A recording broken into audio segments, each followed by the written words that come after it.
तो बच्चों chapter number 4 के हम एक्सरसाइज नंबर 4.1 को डिस्कस करेंगे और इसमें इस एक्सरसाइज में जो मेनली वो है क्वेश्चन मोस्ट इंपॉर्टेंट कि जो लीनियर इक्वेशन इनटू वेरिएबल है उसको हम जर्नल फॉर्म में कैसे कन्वर्ट।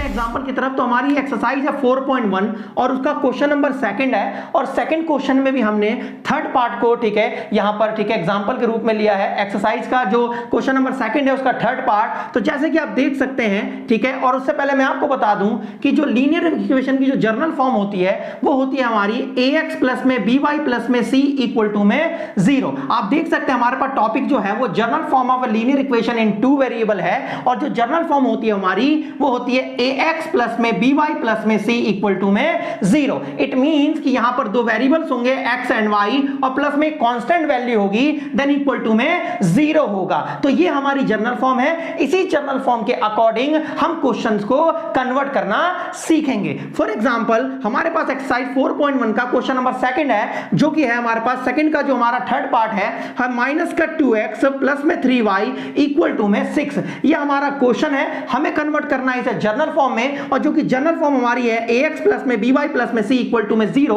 जैसे कि बच्चों मैंने अभी बताया ठीक है। तो अब यहां ध्यान से देखेंगे बच्चों कि हमारे पास पहली जो वैल्यू आनी चाहिए वो ax की आनी चाहिए, मतलब कि पहली वैल्यू जो होनी चाहिए वो x की होनी चाहिए और क्वेश्चन में भी हमारे पास जो वैल्यू है वो हमारी पहली वैल्यू जो है वो x की है। तो हमने डायरेक्टली क्या करा माइनस का 2x लिख दिया। देन उसके बाद हमारे पास by होना चाहिए मतलब कि जो y की वैल्यू होनी चाहिए और y की वैल्यू भी हमारी सेकंड वैल्यू है तो हमने यहां 3y लिख दिया। देन उसके बाद c होना चाहिए, c मतलब एनी कांस्टेंट कोई नंबर और नंबर जो हमारा है वो राइट हैंड साइड पे है और जर्नल फॉर्म कहती है कि जितनी भी वैल्यूज होनी चाहिए वो लेफ्ट हैंड साइड पे होनी चाहिए और इक्वल टू में 0 होना चाहिए। तो इट मींस ये प्लस का है तो हम इसको इधर लाएंगे तो ये हो जाएगा माइनस का। अब हमारे पास ये जो वैल्यू है हमारी ये c की है और इक्वल टू में यहां रह गया 0। तो हमारी ये जो इक्वेशन थी ये अब ये जनरल फॉर्म में कन्वर्ट हो चुकी है माइनस का 2x प्लस में 3y माइनस का 6 इक्वल टू में 0। अब बात आती है यहां पर कि x के साथ यहां पर जो है हमारे पास a है इट मींस यहां पर x के साथ हमारे पास माइनस का 2 है तो यहां पर जो a की वैल्यूज होगी वो माइनस का 2 होगा। मतलब कि जनरल फॉर्म से हम इक्वेशन को क्या करेंगे कंपेयर करेंगे a b c की वैल्यू को फाइंड करने के लिए। तो देख सकते हैं यहां पे x के साथ a है ठीक है तो यहां पर x के साथ माइनस का 2 है तो a की वैल्यू माइनस का 2 और यहां पे y के साथ b है और यहां पे y के साथ 3 है तो यहां पे b की वैल्यू जो होगी हमारे पास वो 3 होगी। देन उसके बाद माइनस का 6 है तो हमारे पास c की वैल्यू जो होगी वो माइनस की 6 होगी। इस तरीके से हम a b c की वैल्यू को फाइंड कर सकते हैं। तो एग्जांपल नेक्स्ट क्वेश्चन पे चलते हैं क्वेश्चन नंबर सेकंड के 7th पार्ट पर। जैसे कि हमारे पास 7th पार्ट में दिया गया है 3x प्लस में 2 इक्वल टू में 0। अब हमारे पास जो जनरल फॉर्म है वो है ax प्लस में by प्लस में c इक्वल टू में 0 ठीक है। देन उसके बाद हम इसको जनरल फॉर्म में कन्वर्ट करेंगे। जनरल फॉर्म के अकॉर्डिंग पहले ax की वैल्यू आनी चाहिए तो यहां पर हमारे पास पहले x की वैल्यू है क्वेश्चन में भी तो हम यहां 3x लिख देंगे।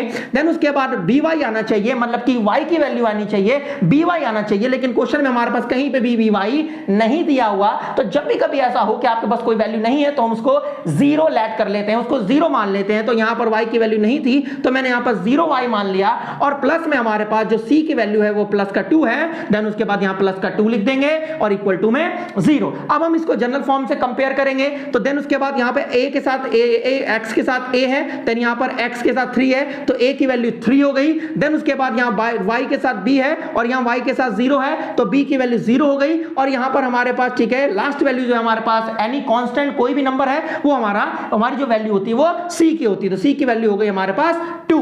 देन उसके बाद चलते हैं क्वेश्चन नंबर ठीक है सेकंड के 8th पार्ट पर ठीक है 5 इक्वल टू में 2x ये हमारा क्वेश्चन है नेक्स्ट। और हमारी जनरल फॉर्म जो होती है वो ax प्लस में by प्लस में c इक्वल टू में 0 होती है। देन उसके बाद अब हमारे पास जो जनरल फॉर्म कहती है कि पहले ax की वैल्यू आनी चाहिए लेकिन आप क्वेश्चन में देख सकते हैं कि जो ax की वैल्यू मतलब x की जो वैल्यू है वो राइट हैंड साइड पे तो हम उसको लेफ्ट हैंड साइड पे लाएंगे तो ये प्लस की थी। देन यहां पर आगे क्या हो जाएगी यहां पे ये इसको इधर लाएंगे तो ये माइनस में हो गई। देन उसके बाद हमारे पास by आएगा जाएगा, लेकिन क्वेश्चन में कहीं पे भी y की वैल्यू नहीं दी गई तो हम यहां पर 0y मान लेंगे। जिसकी वैल्यू नहीं दी होती उसको हम क्या करते हैं 0 मान लेते हैं। तो हमने यहां पे 0 मान लिया, 0y, और प्लस में हमारे पास यहां पर जो कांस्टेंट है वो प्लस का 5 है, तो यहां पर हम प्लस का 5 लगाएंगे इक्वल टू में 0। अब बात आती है कंपैरिजन करनी हमें जर्नल फॉर्म से, तो यहां पर x के साथ a है और यहां पे x के साथ माइनस का 2 है, तो a की वैल्यू माइनस का 2 हो गई। देन उसके बाद यहां पे b, y के साथ b है और यहां y के साथ 0 है, तो यहां पर b की वैल्यू हमारी 0 हो गई। और देन यहां पे हमारे पास c की वैल्यू, जो लास्ट वैल्यू हमारे पास वो, ठीक है, c की वैल्यू हो गई 5।